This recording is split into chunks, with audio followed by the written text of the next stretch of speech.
श्रीमद्भागवतम से पाठ पंचम स्कंध अध्याय 2 श्लोक संख्या 15। रूपम तपः धनः तपः चरताम तपघ्नम ही एतत् तु केन तपसा भवता उपलब्धं चर्तुं तपः अर्हसि मया सह मित्र मह्यं किं वा प्रसीदति सह वै भवभावनः मे रूपं तपोधन तपश्चरतां तपोघ्नं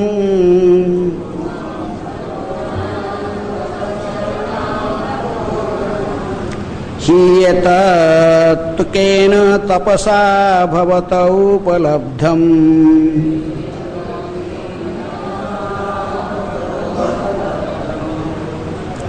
चतुः तपो अर्हसि मया सह मित्र मह्यं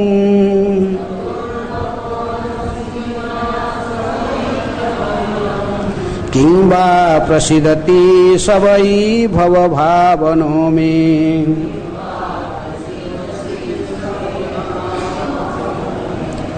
रूपं तपोधन तपश्चरतां तपोघ्नं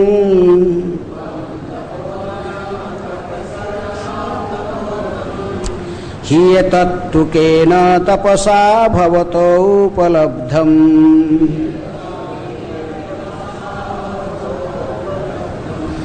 चर्तुं तपर्हसि मया सह मित्र मह्यं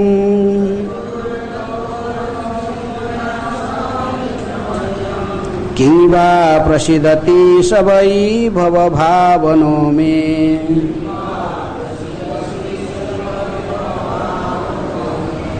रूपं तपोधन तपश्चरतां तपोघ्नं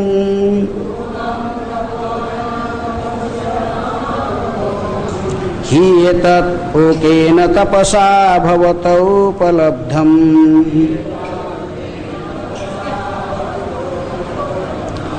चर्तुं तपर्हसि मया सह मित्र मह्यं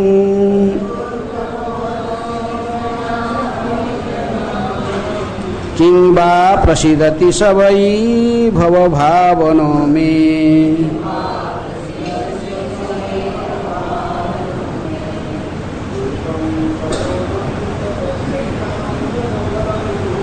तपं तपोधन तपश्चरतां तपोघ्नं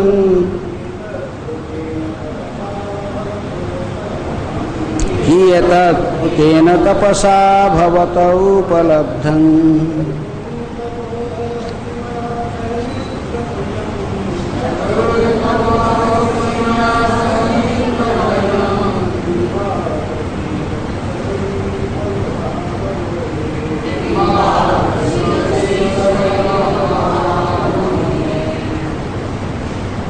कोई माता है?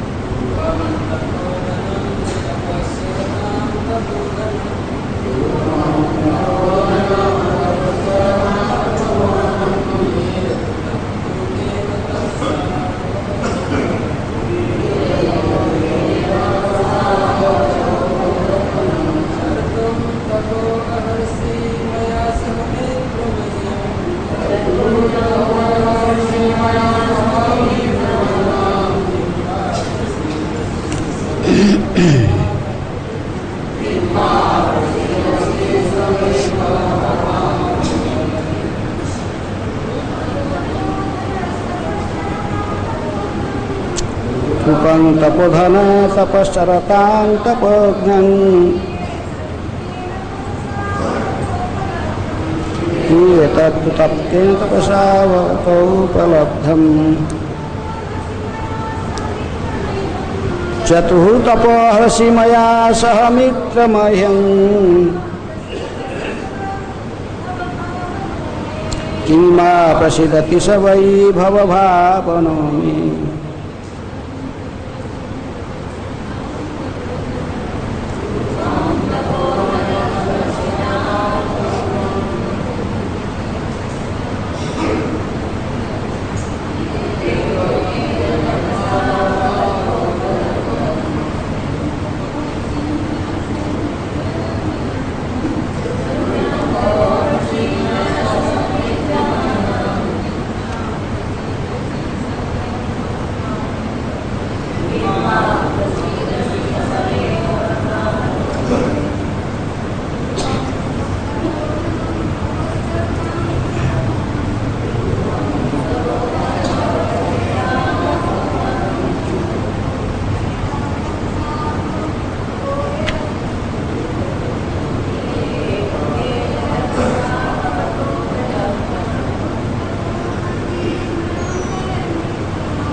शब्दार्थ रूपम सुंदरता, तपः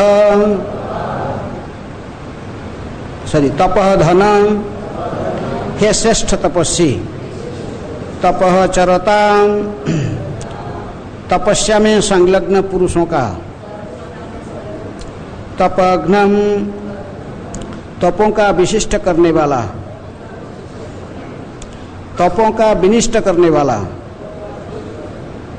ही निश्चय ही, एतत् यह, तू निसंदेह, केन किस, तपसा तपस्या के द्वारा, भवता तुम्हारे द्वारा, उपलब्धम प्राप्त किया, चतुहम करने के लिए, तपः तप, अर्हसि तुम्हें चाहिए, मया सह मेरे साथ, मित्र हे मित्र, मह्यम मुझको, किंबा अथवा संभव है, प्रसीदति प्रसन्न होता है, सह वह, वही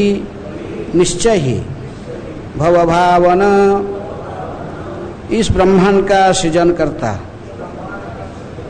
मैं मेरे साथ। अनुवाद तथा तात्पर्य कृष्ण कृपा स्मृति अभय चरणारविंद भक्ति वेदांत स्वामी श्रील प्रभुपाद जी की द्वारा। जगत गुरु श्रील प्रभुपाद की जय। हे श्रेष्ठ तपस्वी, तुम्हें दूसरों की तपस्या को भंग करने वाला यह अद्भुत रूप कहाँ से प्राप्त हुआ? तुमने यह कला कहाँ से सीखी? हे मित्रों, तुमने इस सुंदरता को प्राप्त करने के लिए कौन सा तप किया है? मेरी इच्छा है कि तुम मेरे साथ तपस्या में सम्मिलित हो जाओ,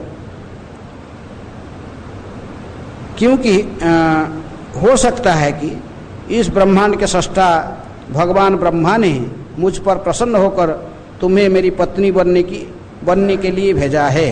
कृपया दोहराइए। हे श्रेष्ठ तपस्वी, तुम्हें दूसरों की तपस्या को भंग करने वाला यह अद्भुत रूप कहाँ से प्राप्त हुआ? तुमने यह कला कहाँ से सीखी? हे मित्रों, तुमने इस सुंदरता का प्राप्त करने के लिए कौन सा तप किया है? मेरी इच्छा है कि तुम मेरे साथ तपस्या में सम्मिलित हो जाओ, क्योंकि हो सकता है कि इस ब्रह्मांड के सृष्टा भगवान ब्रह्मा ने मुझ पर प्रसन्न होकर तुम्हें मेरी पत्नी बनने के लिए भेजा हो। तात्पर्य, अग्निध्र ने पूर्वचित्र की अपूर्व सौंदर्य का प्रशंसा की। दरअसल उसे ऐसा अद्वितीय सौंदर्य देखकर आश्चर्य हुआ जो पूर्व तपस्या का फल हो सकता है। इसीलिए उसने उस बालिका से प्रश्न किया कि उसने यह रूप ये रूप कहीं अन्यों की तपस्या को भंग करने के लिए तो नहीं प्राप्त किया। उसने विचार किया कि हो न हो ब्रह्मांड के सृष्टिकर्ता ब्रह्मा जी ने उस पर प्रसन्न होकर ही उसे उनकी पत्नी बनने के उद्देश्य में भेजा है। उसने पूर्वचिति से पत्नी बनने की प्रार्थना की, जिससे वे दोनों मिलकर तपस्या कर सकें। दूसरे शब्दों में, यदि पति तथा पत्नी आत्मज्ञान के एक ही धरातल पर हो तो उपयुक्त पत्नी गृहस्थ जीवन में तपस्या करने में अपनी पति की सहयोग कर सकती है। आत्मज्ञान के बिना पति तथा पत्नी समान पद पर स्थित नहीं हो पाते। ब्रह्मा जी की यही इच्छा रहती है कि अच्छी संतति जन्मे। अतः जब तक वे प्रसन्न नहीं होते, किसी को अनुकूल पत्नी नहीं मिल सकती। वास्तव में विवाह उत्सव में ब्रह्मा की उपासना की जाती है। आज भी भारत में विवाह के निमंत्रण पत्रों के ऊपर ब्रह्मा जी का चित्र बना रहता है। हरे कृष्ण।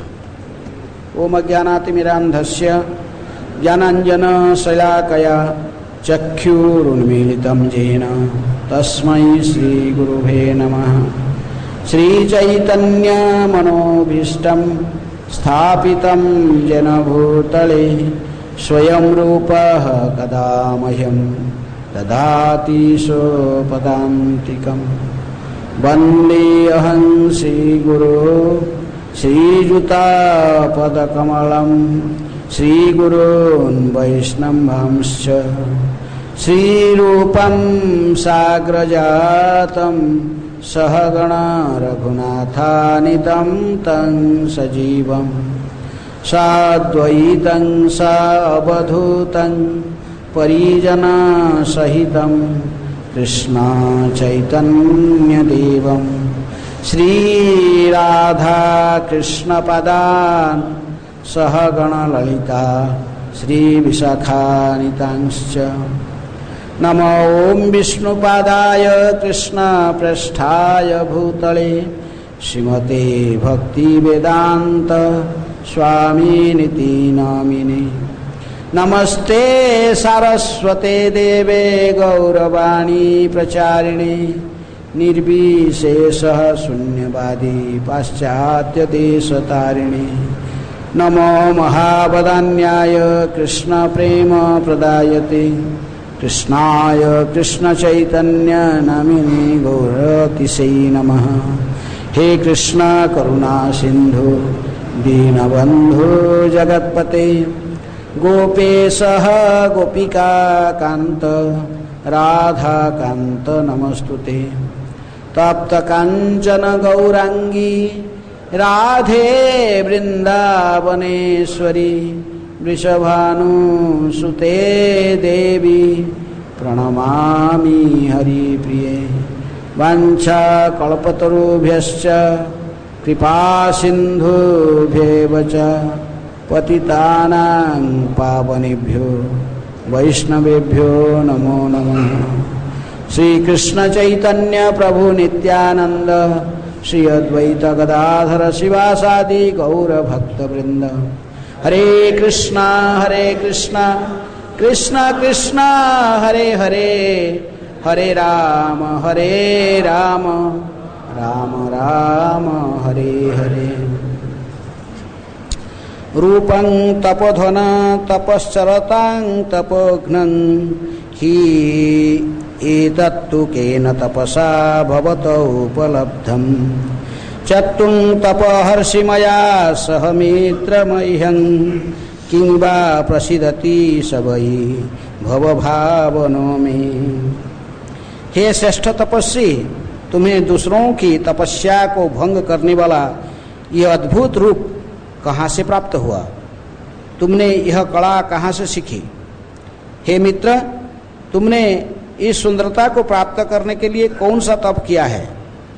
मेरी इच्छा है कि तुम मेरे साथ तपस्या में सम्मिलित हो जाओ, क्योंकि हो सकता है कि इस ब्रह्मांड के सृष्टा भगवान ब्रह्मा ने मुझ पर प्रसन्न होकर तुम्हें मेरी पत्नी बनने के लिए भेजा हो। तो अग्निध्र महाराज प्रियव्रत के ज्येष्ठ पुत्र था और जिन्होंने विशेष रूप में जम्बू द्वीप के ऊपर शासन करने की अधिकार प्राप्त की थी।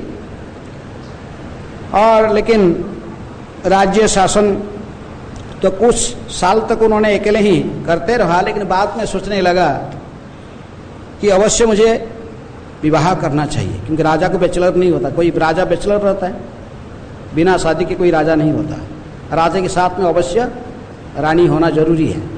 क्षत्रियों को ऐसे अनुमति है उनको विवाह करना, गृहस्थ आश्रम में जाना, और यदि विशेष रूप में राजा है तो एक से भी दूसरे कई अधिक पत्नी स्वीकार करने की भी उनको अनुमति व अनुमोदन होता है शास्त्र में। तो इसलिए अग्निध्र ने जब इच्छा प्रकट की कि उस इच्छा हुई कि मुझे गृहस्थ जीवन में प्रवेश करना है, एक पुत्र संतान उत्पन्न करके ये जम्बूद्वीप के शासन की भार उसको देकर मैं स्वयं मेरे पितरों के पास जाऊंगा। उनकी इच्छा था कि पितरों के पास जाना, इनके पितरों विशेष रूप में जहाँ पर स्वयंभू मनु उनकी जो पितामह अग्निध्र के पिता थे प्रियव्रत, और प्रियव्रत के पिता थे कौन? स्वयंभू मनु। स्वयंभू मनु के पिताजी कौन? ब्रह्मा। इसलिए इनकी इच्छा था कि पितृलोक में जहाँ पितरों को रहते हैं, स्वयंभू मनु विशेष रूप में रहते हैं, वहाँ जाने का। लेकिन जाने के पहले राज्य को संभालने के लिए एक पुत्र संतान का भी उत्पन्न करना चाहते थे, इसलिए वो शादी करने के लिए निश्चित किया। तो शादी करने के लिए निश्चित किया, लेकिन वो ऐसा ही ढूंढे नहीं कि राजा थे, कोई दूसरे गाँव पूरा राज्य से कई लड़कियों को बुला कर सब उसमें से किसको चुन लेते थे। ऐसा नहीं किया। इन्होंने कि उपयुक्त पत्नी प्राप्त करने के लिए किसको तपस्या किया? ब्रह्मा जी को तपस्या किया है कि ब्रह्मा जी को उन्होंने तपस्या की है। लेकिन पहले जैसे हम चर्चा किए थे कि भगवान विष्णु को भी कोई भी तपस्या किया पत्नी प्राप्त करने के लिए, वो है महाराज कर्दम मुनि ने ब्रह्मा जी के आदेश लेकर गृहस्थाश्रम में जब प्रवेश करना चाहे तो ये पत्नी प्राप्त करने के लिए भगवान को तपस्या किए थे। लेकिन यहाँ पर अग्निध्र ने ब्रह्मा जी को तपस्या कर रहा था, और क्योंकि इसकी इच्छा था कि पत्नी का ही प्राप्त करना, एक सुंदर पत्नी को, योग्य कन्या को प्राप्त करके उसको पत्नी रूप में स्वीकार करना, यही उसकी अंतःकरण की अभिलाषा था। तपस्या तो केवल तपस्या इसी के लिए करते हैं। साधारणतः तपस्या किसके लिए करते हैं? भगवान को प्रसन्न करने के लिए। भुक्तारंग यज्ञ तपस्या सर्वलोक महेश्वर, सारे यज्ञ तपस्या की एकमात्र भुक्ता भगवान श्री कृष्ण। और यदि कोई उनको तपस्या करके ही अपनी इच्छा पूर्ति करना चाहता है तो सबसे श्रेष्ठ माना जाता है। लेकिन गीता में भगवान कहते कि जो लोग विशेष रूप में कामनाएं, भौतिक कामनाएं भरे रहते, वो भगवान की शरण में नहीं जाते हैं। कामस्त इष्टै हुत ज्ञान प्रपद्यन्ते अन्य अन्य देवता, अन्य अन्य देवताओं के पास में जहाँ जाते हैं, क्यों? जानते हैं कि भगवान से कोई भौतिक इच्छा के वाले वर को प्राप्त करना इतने आसान नहीं है। वरंग देवी देवताओं के पास में जाकर हमारे भौतिक इंद्रिय तृप्ति की साधन को प्राप्त करना सरल व सहज होता है। इसलिए अग्निध्र ने ब्रह्मा जी को तपस्या किया। ब्रह्मा जी को तपस्या किए। ब्रह्मा जी देखे कि चलो ये इसका अभिलाषा अच्छा है, क्योंकि ब्रह्मा चाहते हैं कि सृष्टि का वृद्धि हो, लोक संख्या की वृद्धि हो। और देख रहे कि अग्निध्र ने तपस्या कर रहा है उसी उद्देश्य लेकर, पुत्र को उत्पन्न करने के लिए गृहस्थ में प्रवेश करना चाहता। पहले तो ब्रह्मा जी ने बड़े परेशान हुए थे, कई लोग को गृहस्थ जो सृष्टि के प्रारंभ से कुमारों को बोले थे सृष्टि करने के लिए, 4 कुमारों को, वो सीधे मना कर दिए। तो इसलिए नारद जी को कहे, वो भी मना कर दिए। इसलिए बड़े समस्या में पड़ गए थे ब्रह्मा जी, सृष्टि कार्य कैसे बढ़ाए। इसलिए उन्होंने स्वयंभू मनु और शत्रुपा को फिर भगवान के निर्देशन में उत्पन्न किए थे। और वो पति पत्नी के रूप में मानव जाति के सबसे पहला मनुष्य के रूप में ब्रह्मा जी के आदेश को पालन करके माँ स्वयंभू मनु ने 2 पुत्रों को जन्म किया। किसको? उत्तनपाद और प्रियव्रत। अब वही प्रियव्रत के पुत्र थे अग्निध्र। ये जब गृहस्थ आश्रम प्रवेश करना चाहते, उपयुक्त तो पत्नी चाहते, ये बात को जब ब्रह्मा जी की समझ में आया, वो बड़ा खुश हो गए, प्रसन्न हो गए कि अच्छा है, ये मुझे सहायता करेगा सृष्टि कार्य को आगे बढ़ाने में। तो इसलिए उन्होंने अग्निध्र जो मंदराचल पर्वत में अपने कुटिया बनाकर आश्रम बनाकर वहाँ तपस्या कर रहा था, जंगल की फल मूल सत्वगुणी आहार खाकर तपस्या करता था, तो ब्रह्मा जी ने उनके पास में एक योग्य कन्या को भेजे। किसको भेजे? पूर्वचिति। पूर्वचिति नाम की जो कन्या, जो कि ब्रह्मा जी की दरबार में वहाँ रहकर नृत्य करती थी। विशेष रूप में जितने भी ब्रह्मा जी के मनोरंजन के लिए ब्रह्मलोक में निवास करके ही नृत्य गीतादि करते थे, उनमें से ये सर्वोत्तमा थी। कौन? पूर्वचिति। इसलिए पूर्वचिति को ब्रह्मा जी ने बुलाकर कहे कि तुम जाओ मंदराचल पर्वत में जाकर, जहाँ पर अग्निध्र तपस्या कर रही, उसकी इच्छा ही पत्नी प्राप्त करने के लिए तपस्या कर रहा है, इसलिए तुम जाकर उसकी पत्नी का भूमिका निभाओ। इसलिए ब्रह्मा जी ने ऐसे कहकर भेजे थे पूर्वचिति को। इसलिए ब्रह्मा जी के आदेश प्राप्त करके ही पूर्वचिति वहाँ पर आई थी और आकर अग्निध्र के आश्रम में प्रवेश करके ही जो सन्निकट में जाने लगे, जहाँ पर अग्निध्र बैठे थे, एक आसपास में जाकर वहाँ पर स्त्रियोचित जो विलक्षण अपने शरीर के अंग भंगी के द्वारा उनको आकर्षित करने के लिए प्रयास किया। कौन? पूर्वचिति ने। तो इसलिए जो अर्ध उन्मीलन नेत्र में बैठे हुए तपस्या ध्यान कर रहे थे, तो उनको दिखाई पड़ता था कि कोई पास में किसी लड़का है, उसके घुंघरू की शब्द भी सुनाई पड़ा। पहले आस्ते आस्ते नजर भी गया, देखे कि ये तो कोई है। लेकिन प्रारंभ से, जैसे पहले हम वर्णन श्रवण कर चुके हैं कि अग्निध्र को ये पता नहीं लग रहा था कि ये बालक है या बालिका है। बहुत तो सुंदरी थी, लेकिन उसको प्रारंभ से कुछ ऐसे पता नहीं लग रहा था, क्योंकि तपस्या करने के कारण उसकी मति पूरा शुद्ध हो गया था। तो भी उन्होंने पहचान नहीं पा रहा था कि बालक है कि बालिका है। इसलिए पिछले श्लोक में हम देखें कि पूर्वचिति ने क्या करने लगे, एक गेंद लेकर खेलने लगे। जो मोहिनी मूर्ति को देखने के लिए शंकर जी की इच्छा हुई थी, तो भगवान ने कैसे कि ऐसे ही कहे, तो आकर्षित करने के लिए शंकर को, शिव जी को, तो उन्होंने भी यही किया था। एक गेंद लेकर देख रहे थे। पहले तो भगवान ने मना के शंकर जी, आप ऐसा रूप क्यों देखना चाहते हो? मेरे मोहिनी रूप देखिए, क्या करोगे आप? आपको देखने कोई फायदा नहीं है, देखोगे तो आप धैर्य धारण नहीं कर पाओगे। शंकर जी को मेरा क्या बिगड़ने वाला, क्योंकि मेरा पत्नी मेरे साथ में बैठा है। कौन? जिसको हम कहते माया देवी। कौन? दुर्गा देवी, पार्वती। शंकर जी का पत्नी के रूप में बैठी थी, वो उनको कुछ बिगाड़ नहीं पाती है, उनका मति को माया में नहीं डाल सकती। और ये कौन करेगा आपका रूप को देखने से? ऐसे उनके घमंड था। तो इसीलिए भगवान ने थोड़े देर में ही देखते देखते एक स्त्री रूप धारण करके क्या खेलने लगे, एक गेंद को लेकर ऐसे खेलने लगे और तिरछी नजर में देखने लगे। किसकी तरफ? शंकर जी की तरफ है। हाँ, शंकर जी धैर्य धारण नहीं कर पाए थे, उठ के भागे उनके पीछे। लेकिन ये भी इसी प्रकार अभिनय करने लगी। पूर्वचिति ने एक गेंद को ले ली, गेंद लेकर ऐसे ही खेलने लगे। और उस समय वायु हवा बहता था, आस्ते आस्ते उन कपड़े भी इधर उधर बिखर रही थी, उसका केस के पास इसके बाल भी, घुंघराले बाल सब खुल गए थे और अधिक आकर्षित लग रही थी। इसलिए अभी अग्निध्र ने आकर्षित होने लगा और उनकी शरीर के अंग भंगी जब देखा कि हवा में कपड़े इधर उधर उड़ रहे, फिर उनको पता लग गया कि ये बालक नहीं, ये कौन है? बालिका है, स्त्री है।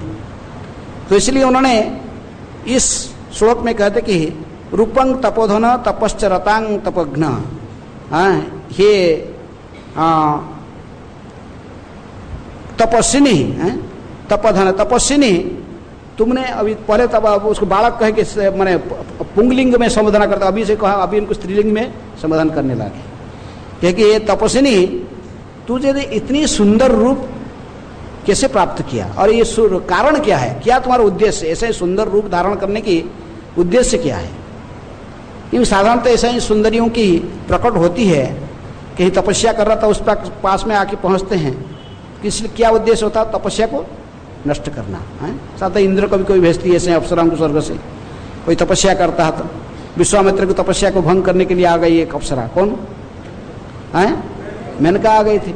मेनका भी थोड़ा आके आसपास में नचने लगे तो फिर उनकी तपस्या तोड़ गई।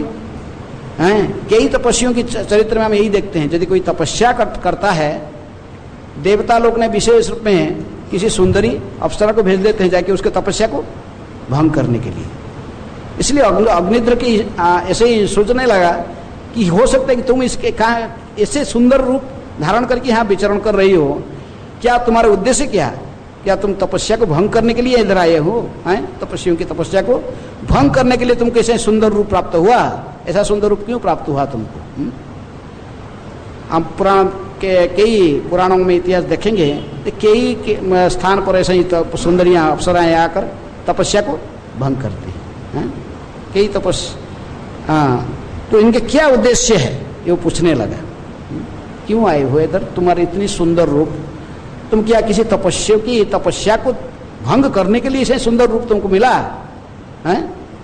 लेकिन ऐसे तपस्या तपस्या ने भगवान के पास भी ऐसा ही एक अप्सराओं को स्वर्ग से भेज दिया था। कौन?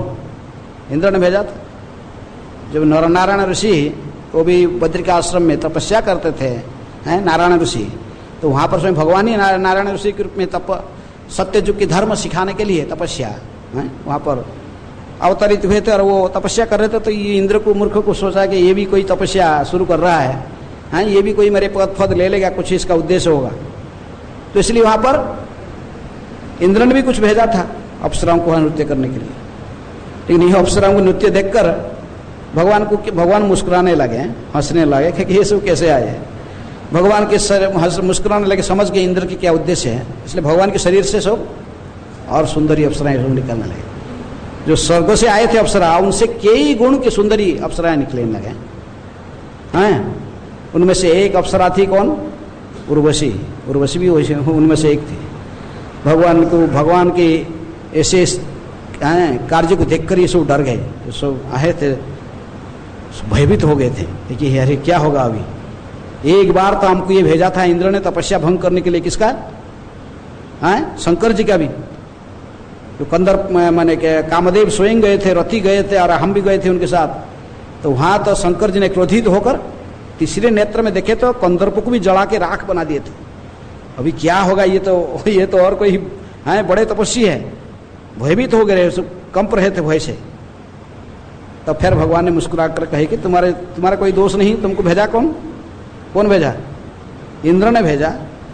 इसलिए तुम्हारे पास में इतनी सुंदरी नहीं है अप्सरा उसके पास। इसमें से एक अप्सरा को मैं भेंट दे रहा हूँ, लेकिन इसको भेंट दे देना। इसको इंद्र को। कौन सा अप्सरा गया था? उर्वशी। क्योंकि भगवान नारायण के ऋषि के आंखों से ही प्रकट हुई थी, तो वो बहुत सुंदरी। जितने भी स्वर्ग के अप्सरा इसको सबसे सुंदरी माना जाता है। तो कभी कभी ऐसे अप्सरा को भेजा जाता है कि इसको तपस्या तोड़ने के लिए। हरिदास ठाकुर की तपस्या को तोड़ने के लिए भेजा था। कौन? रामचंद्र खान भी भेजी थी, एक बहुत सुंदरी युवती वेश्या को भेजी थी। ये साधारण तरीके से तपस्या तोड़ना है। कोई व्यक्ति तपस्या कर रहा है, क्योंकि हमारे सभी के अंदर में सुप्त रूप से काम वासनाएं बद्ध अवस्था में रहता है, लस्टी डिजायर्स रहता है।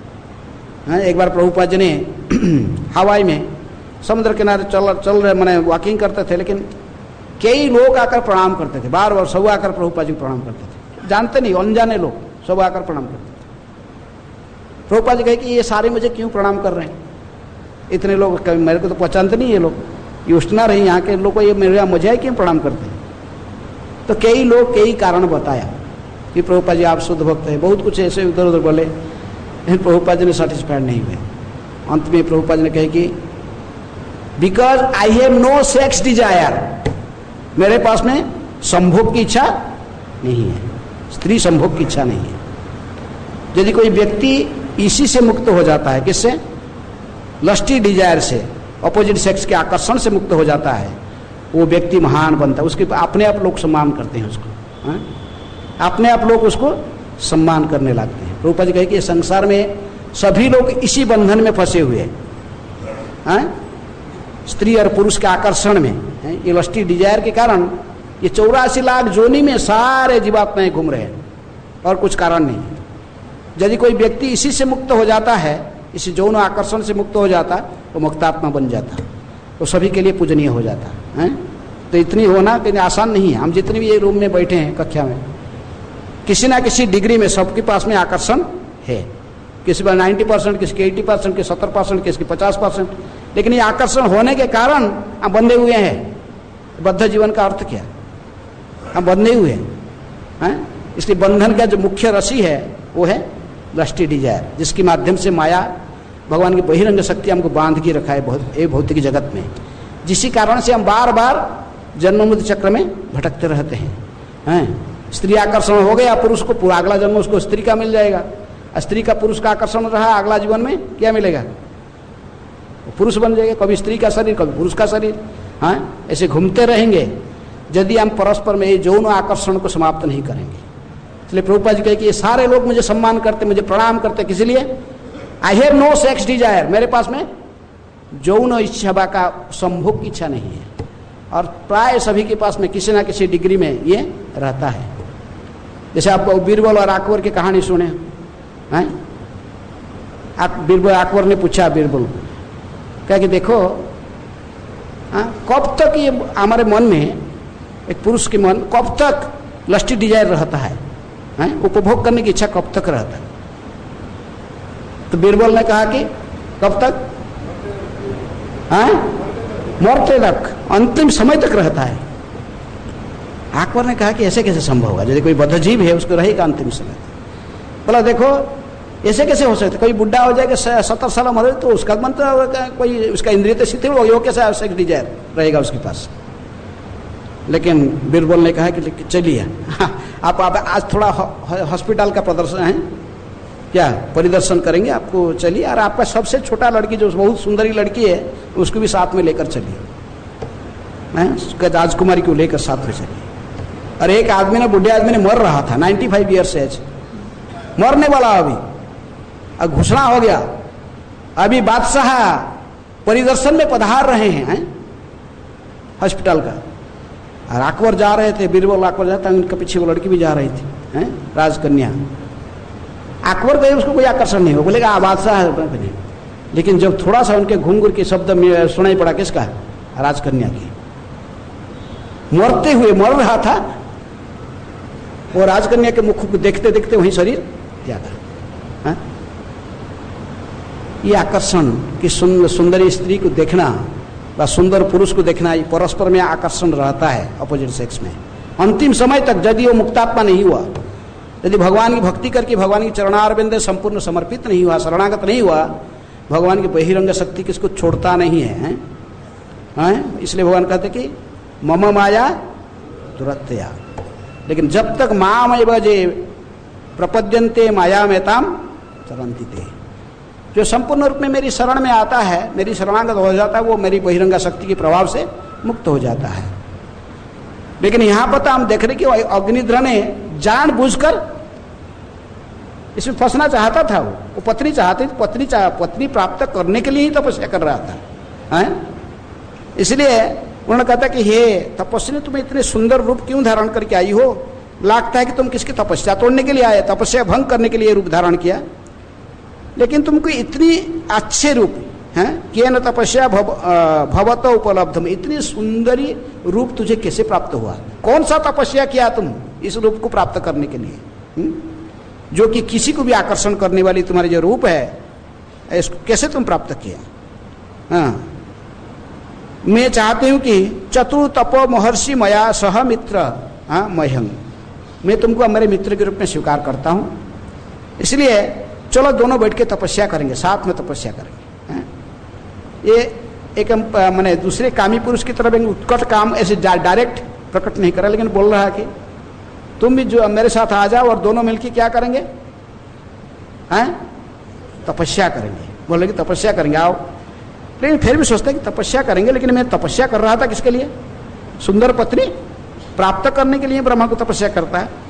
इसीलिए सोच रहे किंबा प्रसिद्धति सबई भव भावनों में, मैं जो ब्रह्मा जी को प्रसन्न करने के लिए भव भावनों को, ब्रह्मा को तपस्या कर रहा था, ये भी हो सकता है कि ब्रह्मा जी ने तुझे मेरे पत्नी बनने के लिए मेरे पास भेज दी, ये भी सत्य था। तो इसलिए अग्निध्र ने अपने भावना के श्लोक में पूरा व्यक्त करते हैं। कभी सोचते कि साथ में बैठ के तपस्या करेंगे, कभी सोचते कि ये माया के रूप है, ये ऐसे रूप धारण करके आकर तपस्या भंग करने के लिए आई है, हैं?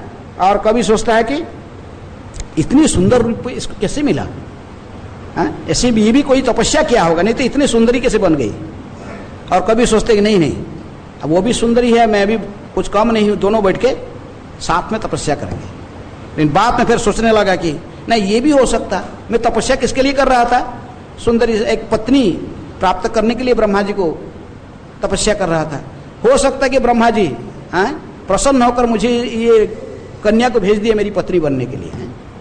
इस प्रकार उन भिन्न भिन्न चिंतन इनके मन में आने लग रहा है, अलग अलग सोच रहा, अलग अलग व्यस्त को सोच रहा।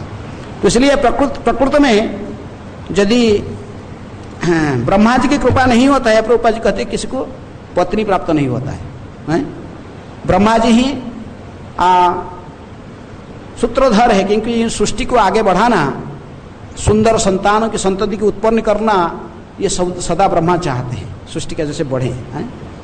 वो ऐसे ही भूत प्रेतों को जन्म करना नहीं चाहते, लेकिन अच्छे संतति को उत्पन्न हो समाज में, ये भी ब्रह्मा जी की इच्छा है।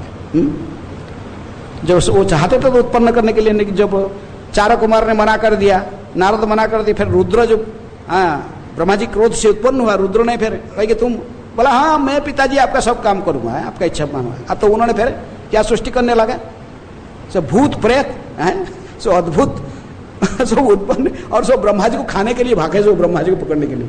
ब्रह्मा जी ने बोला बंद करे सृष्टि, बंद करे।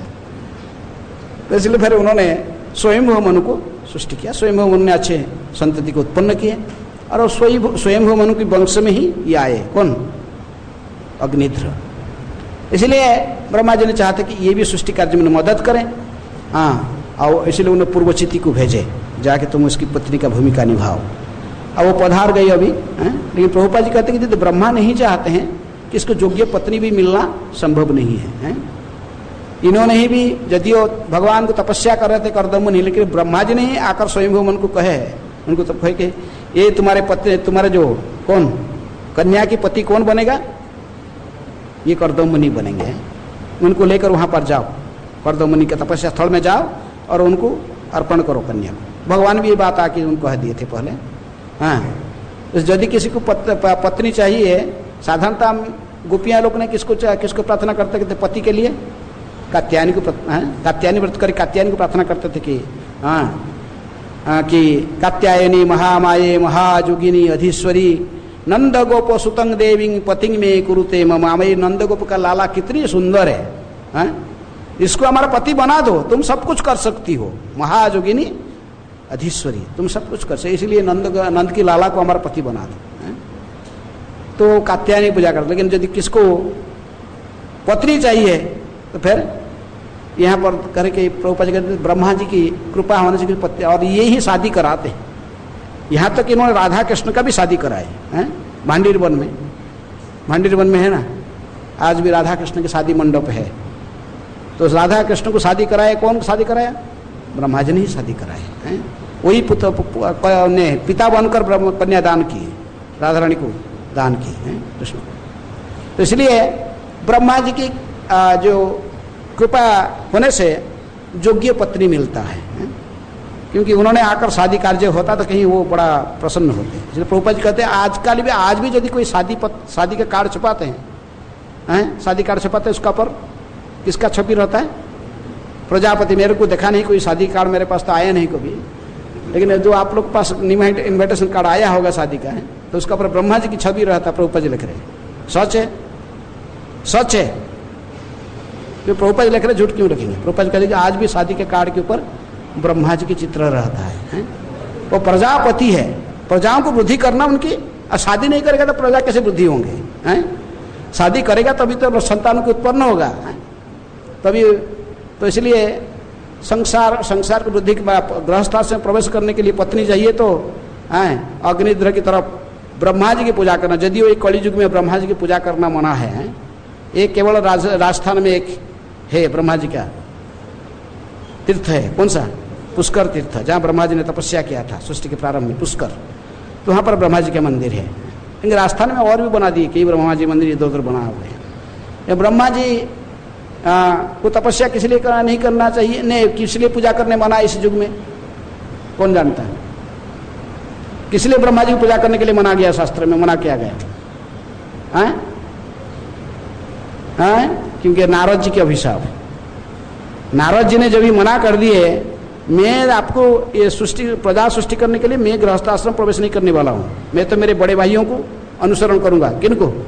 सनक, सनातन, सनंदन, सनत कुमार, ये मेरे बड़े भाई है, आपसे पहले ही उत्पन्न हुए, आप तो उनको नहीं कुछ बोल रहे हैं, मुझे क्यों बोल रहे हैं? मैं उनको फॉलो करूंगा, मैं सृष्टि में नहीं, गृहस्थाश्रम में प्रवेश नहीं करने वाला हूँ। तो ब्रह्मा जी को बड़ा क्रोध आया, बोले सभी ऐसे ही बोलते रहेंगे तो सृष्टि कैसे आगे बढ़ेगा? तो उन्होंने कहे कि चल तुझे मैं एक पत्नी स्वीकार करके सृष्टि को आगे बढ़ाने के लिए मुझे सहायता करने के लिए बोल रहा हूँ, नहीं सुन रहा, तुझे 100 स्त्रियों के साथ घूमना पड़ेगा। है इसलिए फिर नारद मुनि को आकर उपबर्हण गंधर्व के रूप में आए और 100 अप्सराओं के साथ में घूमते थे।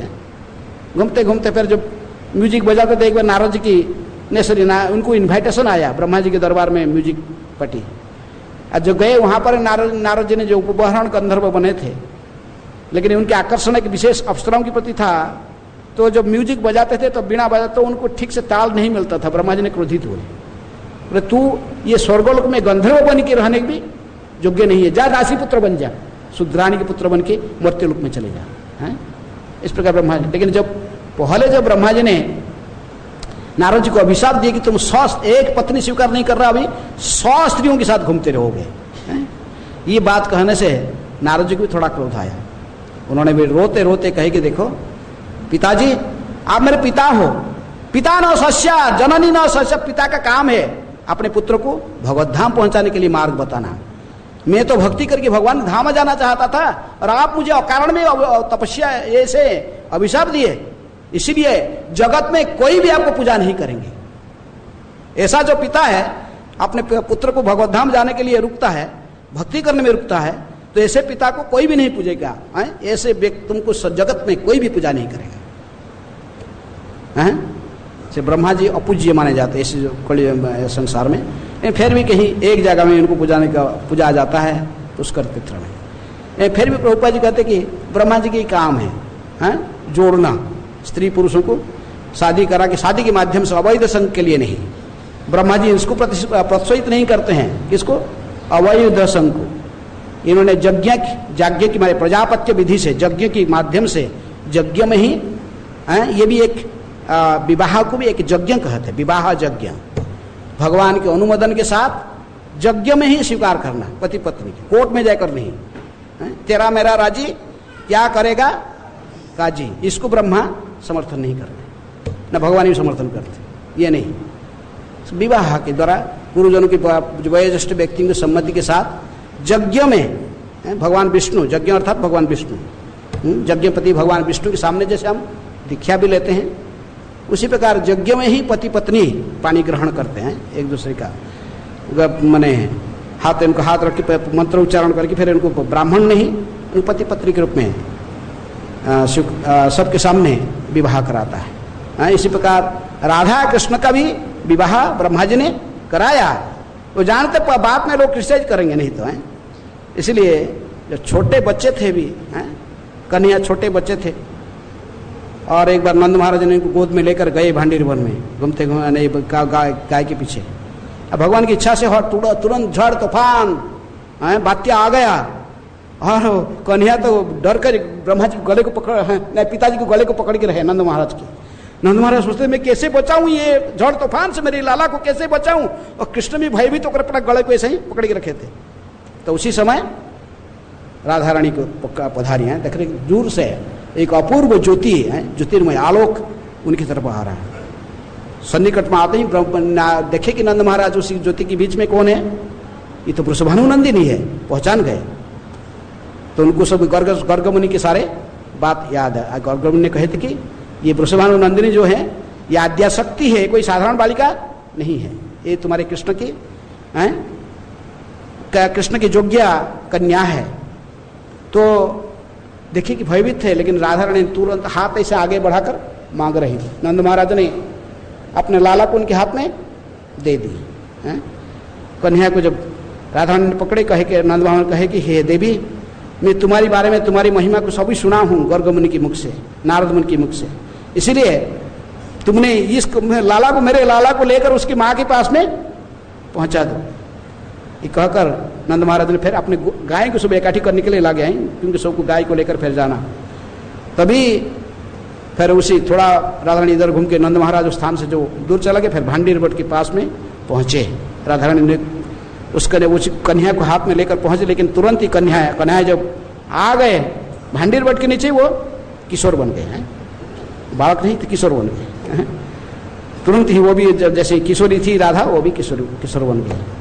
भगवान की इच्छा से तुरंत ही वहां कौन प्रकट हुए? ब्रह्मा जी प्रकट हुए। अब ब्रह्मा जी प्रकट होकर दोनों का विवाह कराए हैं भंडीर वन में। इसलिए ब्रह्मा जी का आज भी उस स्थान है जहाँ पर ब्रह्मा जी ने राधा कृष्ण को विवाह कराए थे, राधा कृष्ण के विवाह मंडप है। नहीं बात में इसलिए कोई जो जानते नहीं है क्रिटिसाइज करते कि हैं दूसरे पत्नी के, राधा तो दूसरे का पत्नी था, कृष्ण उसका संपर्क किया रखा है। मूर्खों को पता नहीं है इनकी विवाह किसी के साथ राधारानी की विवाह और किसी को पहले से ब्रह्मा जी ने किए थे। दूसरे जितनी भी गोपियां, इनकी शादी भी कृष्ण के साथ हुआ था, दूसरे के साथ नहीं है। ब्रह्म विमोहन लीला में जिस साल ब्रह्मा जी ने चुराए थे किसको? ग्वाल बालों को और बछड़ों को। और एक साल जो बीत गया था, वो एक साल स्वयं ग्वाल बालों के रूप में कौन विस्तारित किया? हो स्वयं भगवान ने ही विस्तारित थे। और उसी साल ही सभी गोपियों की शादी हो गई थी। और जो ग्वाल बालों की शादी हुआ, लेकिन वो ग्वाल बाल नहीं थे, वो स्वयं कृष्ण ही थे। तो इसलिए भगवान ने कोई अनैतिक कार्य नहीं करते, कोई ऐसा नहीं अनैतिक है। इसलिए विवाह ये ब्रह्मा जी की है, कोई शादी करता तो ब्रह्मा खुश होते, लेकिन अवैध संग में नहीं। अवैध विवाह को ब्रह्मा जी अनुमोदन नहीं करते हैं। ये नहीं तेरा मेरा राजी क्या करेगा जी, ऐसा नहीं। यहाँ पर अग्निध्र की शादी हो रहा तो फिर ब्रह्मा जी ने इसको भेजे, इसका ब्रह्मा जी का अनुमोदन है। पूर्वचिति को जाओ तुम इनका पत्नी बनो हैं। ये चाहता है सृष्टि को बढ़ाने के लिए, पुत्र इच्छा कर रहा है, इसलिए तुम जाकर इसका पत्नी का भूमिका निभाओ। नहीं तो ऐसा नहीं कि हम किसी को देख लिया बस हैं, बस तो हो गया।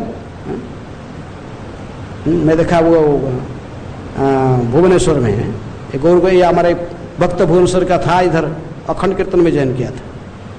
अब ब्रजमंडल परिक्रमा में गया कार्तिक महीना में, महेंद्रपुर से मना कर रहा था, फिर भी गया। लेकिन गया और जाके उधर एक इटालियन लड़की से उसके साथ हो गया संपर्क है, गोरे चमड़ा बस। वहाँ तो भुवनेश्वर से आया था तो बोला कि नहीं मैं भक्ति करूंगा, ब्रज मुझे सादा बड़ा ध्यान आ रहा है, ब्रज में भक्ति करूंगा। यहाँ आकर फंस गया उसके साथ और उसको लेकर साथ में गया भुवनेश्वर। कहा कि महाराज ये लड़की के साथ में शादी करने, हम दोनों का इच्छा है, सब ठीक हो गया। महाराज उसको समझाए, बहुत समझाए ऐसा करना ठीक नहीं है, तुमको शादी करना है तो मैं व्यवस्था करूँगा, अच्छे गांव लड़की जो अच्छे परिवार में तुमको डिसाइड करूँगा, मैं इसको व्यवस्था करूँगा, इस लड़की से नहीं, तुम जाओ। लेकिन ये बोला नहीं, 7 दिन तक जो जिद्दी पकड़े रहा ना, मैं इसी को ही शादी करूँगा, इसका साथ मेरा सब हो गया ऑलरेडी है, पहले हो चुका है संपर्क, इसी को शादी करना है। महाराज बार बार समझाए, नहीं समझा, क्योंकि ये मेरा शिष्य, पकड़ो, 2 ब्रह्मचारी बोले, 8-10 बोले, इसे पकड़ो, वो सेविंग करके सिखा पिखा काट के और इसे जपमाला भी ले लो, छोड़ दो इसको मंदिर के बाहर, ये मेरा शिष्य नहीं, जो मेरे शासन में नहीं रहता वो मेरा शिष्य नहीं। भागा दो। जो उसको जब मंदिर से भगा दी है, वो लड़की जो शादी करने वाला थी वो भी शादी नहीं की, वो भी भाग गए। देखा कि इसको से निकाल दिया, इसको वो भी भागे, बोले नहीं मैं ही तुझे शादी नहीं करूँगा, तुम तो अभी सिखा पे कभी गया सब है, गुरु त्याग दिया तुझे, मैं नहीं शादी करना, वो भाग गए। तो इसलिए शादी करना ठीक है, लेकिन क्या है, गुरुजनों के भी अनुमोदन होना चाहिए। आपके पिताजी गुरु व जो आप उच्च पद में हैं, वो लोग आपको अनुमोदन करें कि ठीक है हाँ तुम दोनों शादी कर सकते हो।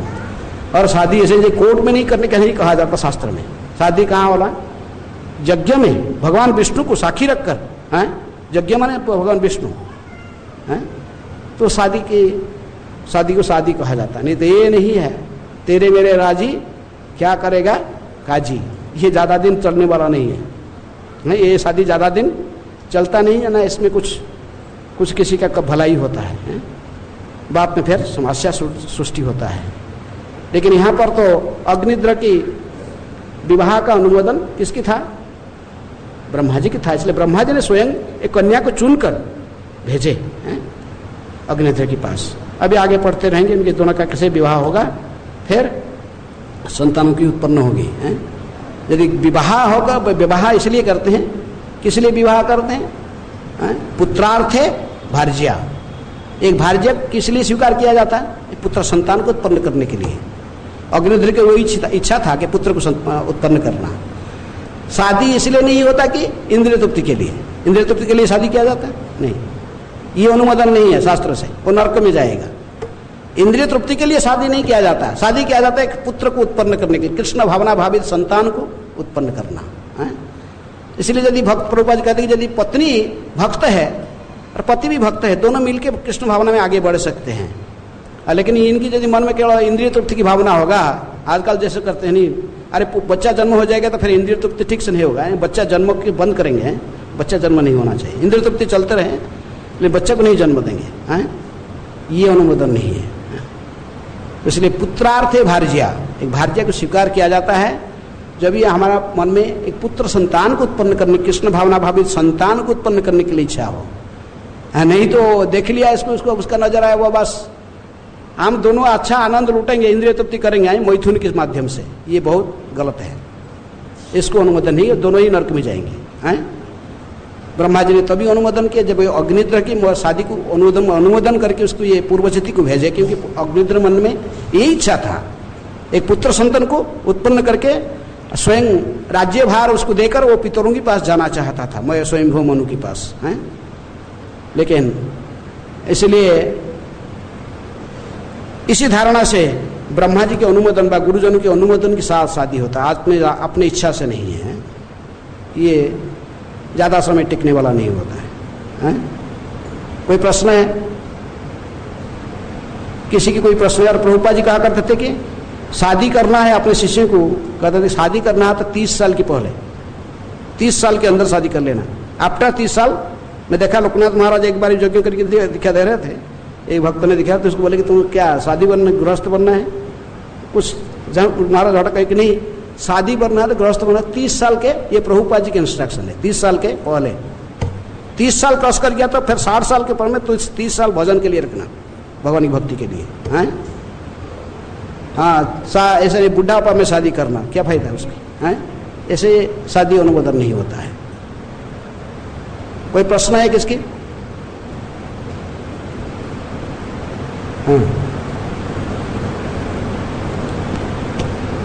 बोलो, माइक है क्या आपको? माइक जल्दी।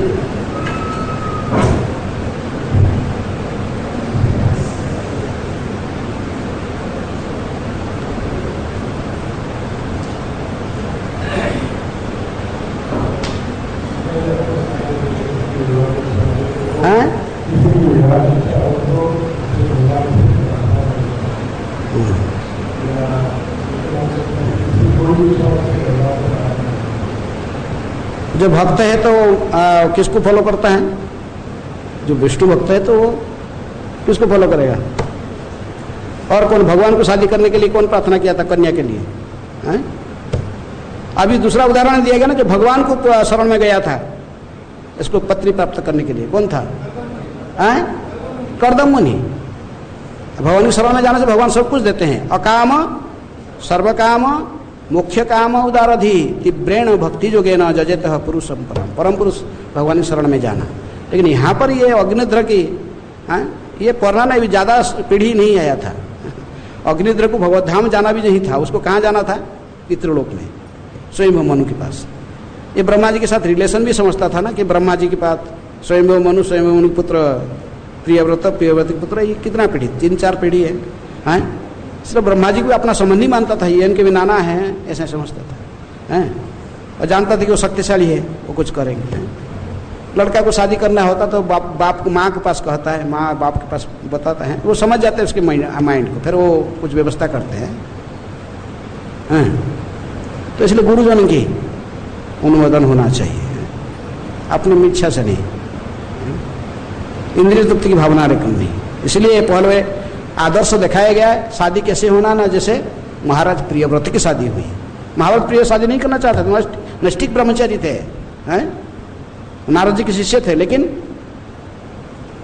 ब्रह्मा जी ने ये, उनके पिताजी चाहते थे स्वयं मनु इसकी शादी हो, ये गृहस्थ आश्रम आएगा, मैं वानप्रस्थ में जाऊंगा, तो इसलिए हाँ वो मना तो कर दिया, बोले नहीं मैं शादी करूंगा, गुरु जी का सुनूंगा, नारद जी के सुनूंगा। तो इसीलिए फिर स्वयं मनु फिर ब्रह्मा जी की अनुमोदन लेके आए, ब्रह्मा जी फिर भगवान के अनुमोदन लेके आए, तो अब भी जाकर राजी हुए।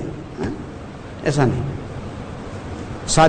शादी एक विवाह एक यज्ञ है, इसको भी भगवान विष्णु को प्रसन्न करने की एक माध्यम ये भी है, इसलिए इसको कहते विवाह यज्ञ हैं, ये भी यज्ञ, लेकिन इसको अनुमोदन होना चाहिए, कहाँ से? भगवान की तरफ तो परंपरा से है।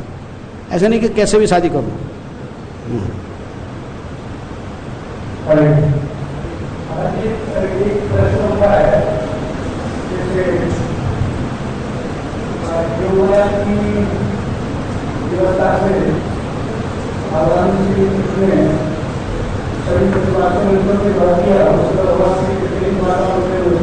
क्या बोले? जोगमाया के प्रभाव से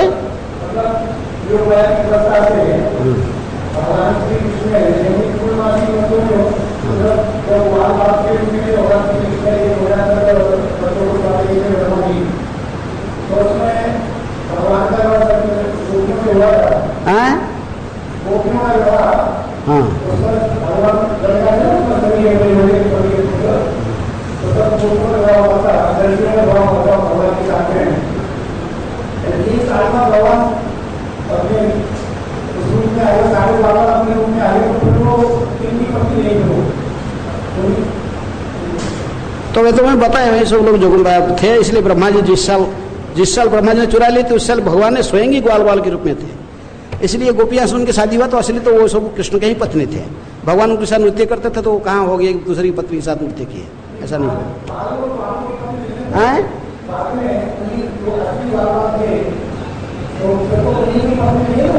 जो असली ग्वाल थे फिर उनका शादी, उनका पत्नी कैसे हो गई है? ये भगवान की पत्नी हुए हैं, वो तो ऐसे नाम को पति रहे हैं।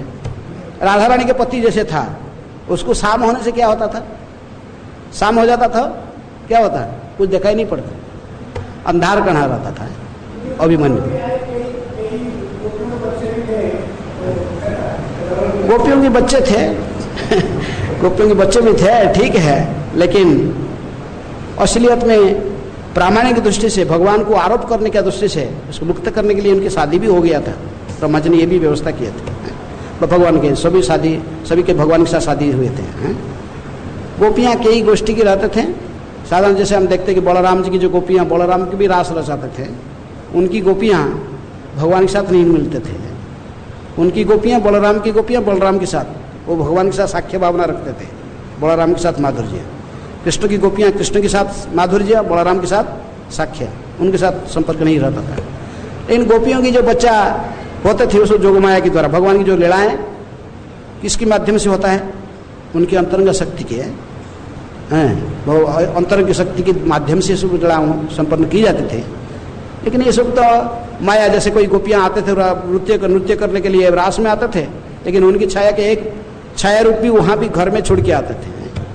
इसलिए वो लीलाओं को समझना, भगवान की लीलाओं को इतने आसान नहीं है। जिनको विशेष रूप में भगवान कृपा करते हैं वो उस लीलाओं को समझता है। भगवान कहते कि जोग माया समावृत है। अब बच्चे थे तो जोगमाया द्वारा उनकी होता था। जैसे रास में आते थे, रास में गोपियां तो नृत्य करते थे, घर में भी गोपियां होते थे। तो ये सब संतान भगवान को शादी करने के लिए थोड़ी तपस्या किए थे, भगवान के साथ नृत्य करने के लिए तपस्या किए थे। भगवान के साथ रास में नाचने के लिए आए थे। हमने जो दंडकारण्य की ऋषियाँ गोपी बने कि अयोध्यावासिनी गोपी, मिथिलावासिनी गोपी, कई प्रकार की गोपियाँ होते हैं, वो तपस्या करके आए थे। उपनिषद ये भी सब कई देवी भी सब गोपी बनकर आए थे, भिन्न भिन्न गोपियाँ आए थे भगवान के साथ में नृत्य करने के लिए। ये भगवान के साथ में यौन संपर्क स्थापना करने के लिए इच्छा नहीं किए थे। ठीक है, ओके। ग्रंथराज श्रीमद् भागवतम की जय, श्रील प्रभुपाद की जय। हरे कृष्ण।